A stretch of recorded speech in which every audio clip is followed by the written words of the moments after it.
Chapter 8, Cash Money. By noon, I had sold one of my three 3-carat diamonds. Where did you get them? The jeweler asked, eyeing the gem through his loupe, which was lodged in his right eye. From Africa, I said, knowing the continent was so huge that my response was the same as not answering him at all. How much will you give me for each of them? I asked him, without any eagerness in my voice. We settled on $15,000 for one diamond. He pushed hard for a package deal on all 3 of the diamonds. He also tried to position his pitch as though he was somehow doing me a favor by buying the gems from me, insinuating that they were stolen and he was relieving me of my illegal goods. I smiled at the slickness of his angle, glanced around at the arrangements of counters offering hundreds of African diamonds for sale. I assured him that the 3 diamonds in the palm of my hand were not the stolen diamonds, and that right now, only one of these precious stones was available for him to purchase. I sold him one, watched his fingers as he counted out my payment in cash, all hundreds. I saw how each pile of bills that added up to $5,000 was half an inch high. When my stack reached 1.5 inches high, I left the diamond district with my pockets fat and the whole day in front of me. I had the watch repaired and wore it, like my father had worn it years ago. I walked into the first travel agency I came up on, Liberty Travel. It was a place plastered with pictures, posters, and postcards featuring discounted getaways around the world. Your destination, please, the receptionist asked. Kyoto, Japan. I responded without any real mental picture of the country. I was good at geography, though, and could easily point out the small island on a world map. I was familiar with the country's shape and size, and even the ocean that surrounded it, but that was all. Please have a seat, and our Japan agent will be with you in a moment. When would you like to travel? The Japan expert asked. Right away, I answered. She looked up from her terminal with a twisted smile. Like this afternoon or tomorrow? She said with sarcastic disbelief. How much is the ticket? I asked, to keep it business. Are you in the military? She asked me oddly. No. Can I see your passport? She asked like an officer of the law, but I didn't have my Sudanese passport on me. I didn't realize that I needed to present it to the travel agent. It was in Brooklyn, locked in Uma's chest with papers that Uma would say, if I lost, would make each member of our family invisible. You need your passport.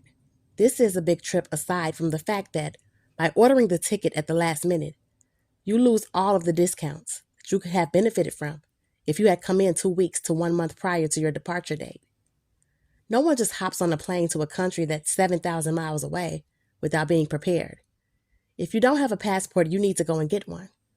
The passport office is next door to Rockefeller Center. It's open till 6 p.m. today. You are an American citizen, right? She asked. Her question jarred me. I had recently gotten my American citizenship papers, but I am 100% Sudanese. On second thought, I would have to get an American passport now that my citizenship was official. How long does it take to get the passport? I asked her. 6 weeks, she said grimly.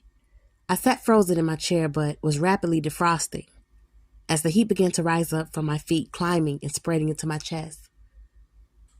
Well, you don't need the passport to buy the ticket from me. We asked for it because your airline ticket must show the exact same name that appears on the passport, but you will need the passport to travel outside of the United States. If you purchase an airline ticket from me right now, you could take the ticket plus an express fee over to the passport office and receive your passport in 3 days' time. But the plane ticket is going to be expensive, she warned. I eased back in my seat. That's more like it, I thought to myself. I was relieved that the conversation looped back around to cash being able to make shit move. That's what I was accustomed to. Let's do it, I told her and gave her my exact name as it appeared on my American citizenship papers. Date of departure? She asked again. Friday, in 3 days, when I'll have my passport, I answered. I recommend that you fly the following day on Saturday, just in case anything goes wrong. Give yourself 24 hours to fix it. Once I issue this ticket, you will not be able to change your departure date or time, she said. But you can change your return date in time for a fee. I didn't know it then, but her recommendation would change my life. I thought about it quickly. I had a basketball game coming up this Friday with the black team of the Hustlers League. I had been working hard all spring for our team to win the league and for me to get that big money prize that would put me and Uma in a more secure financial space with our business, Uma Designs. I thought about it further. Every minute and every day that I delayed or that passed me by put too much distance between me and my wife and too much opportunity for anyone who was trying to. Okay then, I'll leave on Saturday, May 10th, and return on the following Saturday, May 17th. 1 week, please. Are you sure? It's $200 if you change the return date. 1 week in Japan is not a long time, she cautioned. 1 week, I confirmed. Would you like to fly American Airlines or Japan Airlines? JAL, I answered. Soon, she was asking, how would you like to pay for your ticket, MasterCard, Visa, or American Express? Cash, I answered. Suddenly, I saw how important it was to have a credit card. Up until now, Uma and I had done good business without one for 7 years living in the United States. Now the agent accepted cash for my airline ticket and for a rail pass that she recommended for the Shinkansen bullet train. She said the rail pass would allow me to pay one fare, but use the bullet train all week for rapid travel back and forth between Tokyo and Kyoto. She insisted, however, that I needed to give her my credit card for her to secure my hotel reservation. She assured me that these were peak travel months for Japan, and I would be looking for trouble without booking accommodations. The fact was, I didn't have one to give her, and neither did Uma. After 1 hour in the travel agency, I had my tickets in my hand and my head filled with lessons learned. I became real clear that even though I had traveled intentionally before, I had been a child back then. All my arrangements had been made by my father. I had never had the challenge of considering the details. Now I had to listen carefully and absorb each piece of info completely. I had to watch more closely, read documents more carefully, and make decisions with confidence, although I might not be 100% certain. The travel agent had been pushy and sarcastic. She proved that even if you don't know a person or even like them one bit, you can still learn something from them to assist you in life. She booked a hostel for me and took the time to teach me the difference between a hotel and a hostel. A hostel, she said, can be found in almost every country in the world.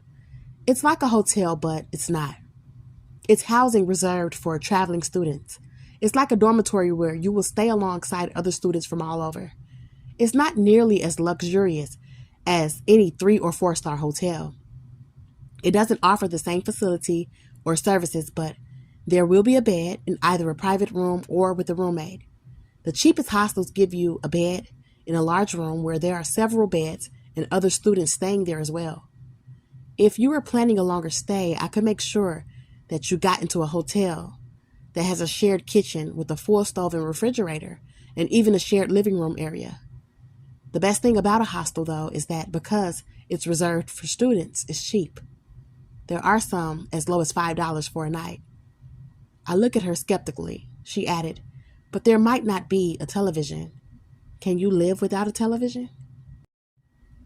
I booked a private room in a hotel called Shinjuku Uchi, located in a part of Tokyo called Shinjuku. I could pay in cash once I arrived there.